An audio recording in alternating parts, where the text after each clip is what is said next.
Well, good afternoon, friends. Mark Holmes here, and as always, I want to thank you guys for watching, commenting, subscribing, and being part of the Joe Boo Sports Report.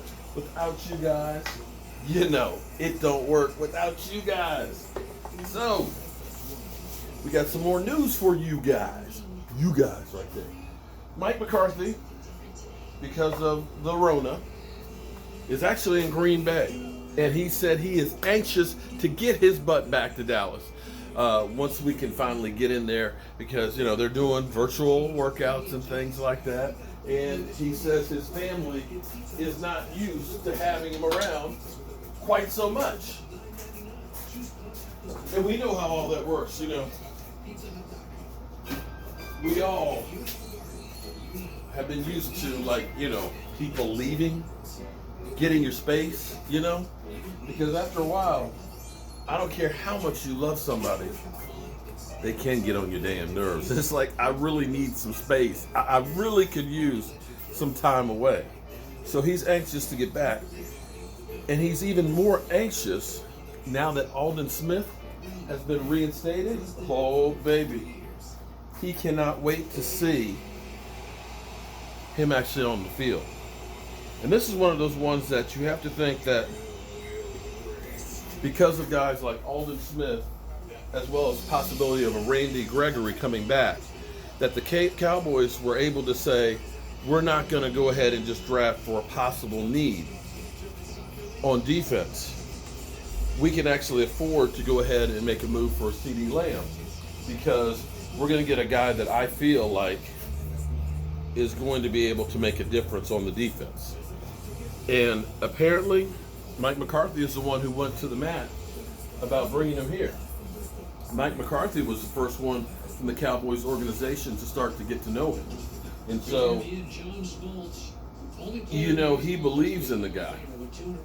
Now, here's what's going to be interesting is how well he plays. Is he going to be closer to the player in 2013 and 14? Or a long ways away? Hold on, let me grab this. It's when you were watching Brady and Peyton Manning the other day play golf. Smoltz is arguably the best golfer. Mike McCarthy, he was the best golfer. If you're a pitcher and you just pitched yesterday, definitely believes that he's going to be pretty good. But this is one of those moves that you look back, maybe we'll look back later on, as opposed to a Greg Hardy situation. Greg Hardy, and I don't mean to make parallels in this one, Aldon Smith seems genuinely and cable TV wasn't as big. He didn't have a million channels. Regretting what he did. Greg Hardy seemed to be more of but if you're a pitcher in baseball, what do you do the day after you pitch? Yeah, screw y'all. He didn't seem like he was very remorseful. That was the word I was looking for. Remorseful for the whole situation. In fact, he seemed to be even more like an even bigger SOB after he got away with the situation. You know what I mean? That's where America is a very forgiving country. As long as you go ahead and bend the knee. Greg Hardy didn't bend the knee. Now, Aldon Smith also says that he's going to be reading to kids during the coronavirus and stuff to help others. That's a great start. The physicality of it, you need to keep weight on. Guys get fined at camp for losing. If you don't hit your weights, guys get fined for being. Another thing Mike McCarthy was talking about was he was asked, well, what if there aren't fans in the stands? His mind, he's like, I ain't even really thought about that.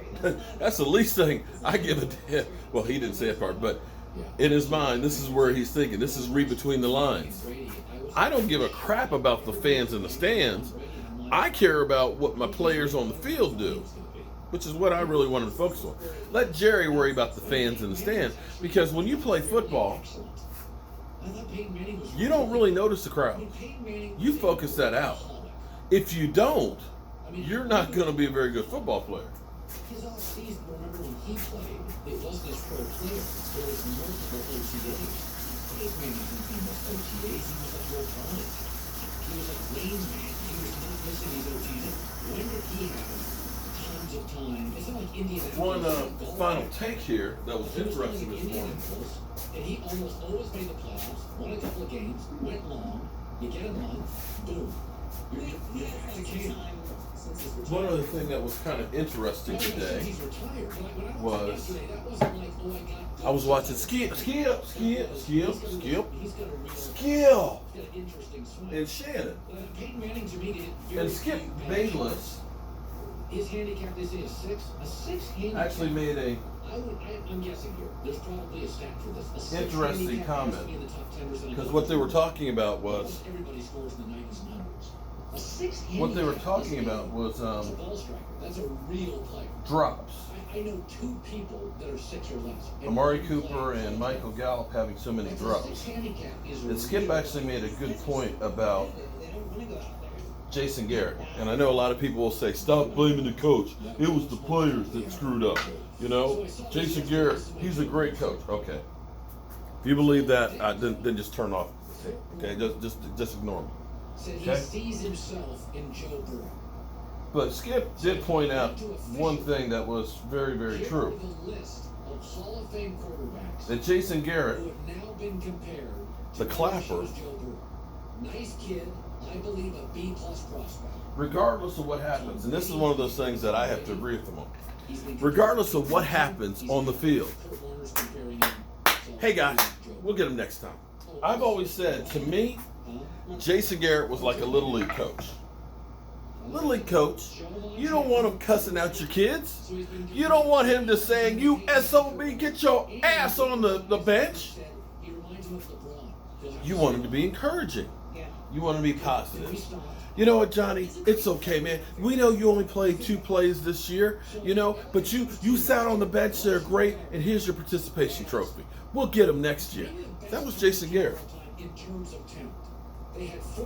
But like he pointed out, if it was Jimmy Johnson and you're dropping the ball,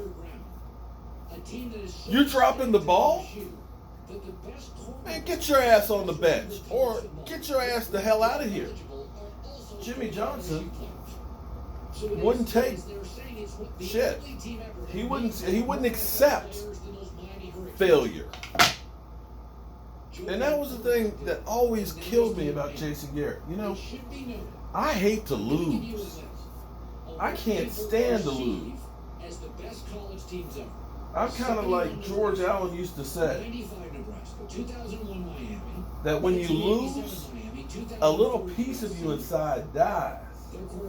You know, nothing important like a spleen nothing important like a kidney or your heart or your liver, but maybe like a piece of your spleen, you know, or you know, something like that. But something inside of you dies when you lose.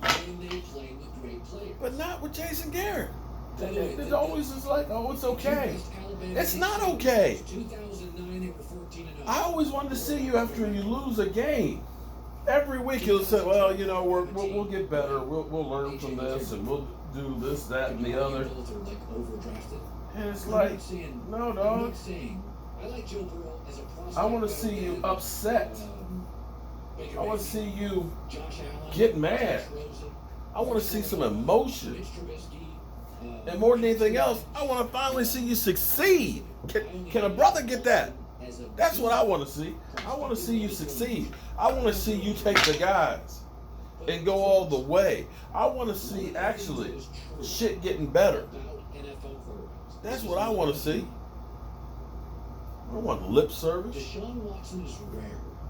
He comes from a great college program. Oh, here we go. Right now, the cow turd. Deshaun Watson is rare. Not a great. From LSU, Alabama. Think about all the great quarterbacks. Aaron Rodgers, Cal. Drew Brees, Purdue. Mahomes, Texas Tech. Oh, so wait. Russell Wilson, North Carolina State and Wisconsin. Phillip Rivers, North Carolina State. Dak Prescott, Mississippi State. I didn't realize Mississippi State was a football factory. Kirk Cousins, Michigan State. Just start naming all the quarterbacks. Tyrod Taylor, Virginia Tech. Derek Carr, Fresno State. So what's your point? Who's the kid I like at Denver? Missouri. Drew Lock. So what do they all have in common? Matt Ryan, Boston College. Teddy Bridgewater, Louisville. Here we go. These are almost better basketball schools than football schools. Big Ben, Miami of Ohio. Why is that? Why is that? Shouldn't it be linear? 5-star high school, go to Alabama, and then you're great NFL. All right. Why doesn't it work that way? I'll see you guys.